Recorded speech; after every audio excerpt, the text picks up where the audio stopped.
हमारे पास कोई विषय नहीं है, वो ना हमको ये पता है कि ये यज्ञ कैसे हो रहा है,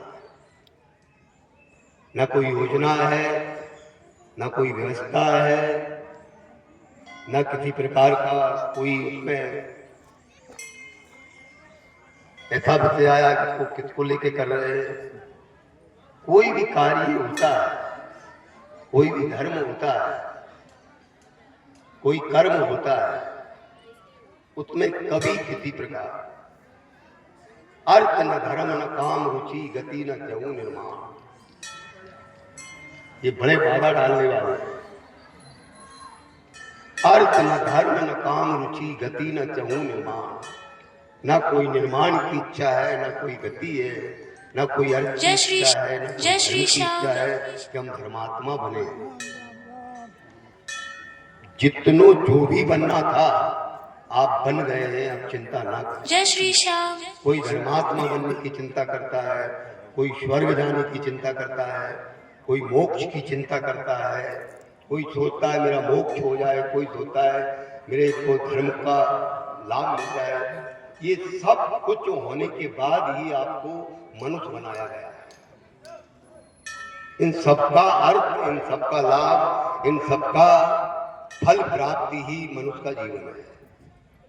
इसलिए हमको भगवान ने मनुष्य बनाया। और फिर इसके बाद जो हमारे शास्त्रों में लिखा है, भटकते हम हैं और आज से नहीं, जब से इस दुनिया में आए हैं तब से भटक रहे हैं। आज से नहीं, जब से हम इस दुनिया में आए हैं तब से भटक रहे हैं। कभी हिरण्याकश्यप ने भटकाया, कभी रावण ने भटकाया, कभी किसने भटकाया, कभी कंस ने भटकाया, हम सबको भटकाया। कभी कहा शंकर ही सब कुछ है, कभी कहा यही सब कुछ है, लेकिन हमारे तुलसीदास जी ने यही कहा है कि सारे संसार में सीताराम और सारा संसार सीताराम में। क्यों भटका? तो आप और हम इस बात पर विचार करते हुए, शास्त्र कह रहा है, हमारे पुराण कह रहे हैं, हमारे ग्रंथ कह रहे हैं, आप किसी रोड पर जाते हो, रोड पे लिखा है बोर्ड के ऊपर ग्वालियर 200 किलोमीटर। क्या वो रोड की सुंदरता है? क्या वो रोड की मजबूताई है? तो आपकी चिंता है उस परमात्मा को कि ये इस रास्ते पे आया है, कहीं भटक ना जाए, इसलिए इसको लिख दिया जाए।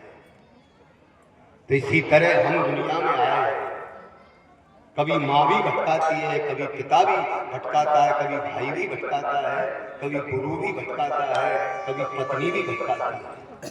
ऐसा मत समझो कि ये आपके है, ये आपके होकर के भी भटका दे।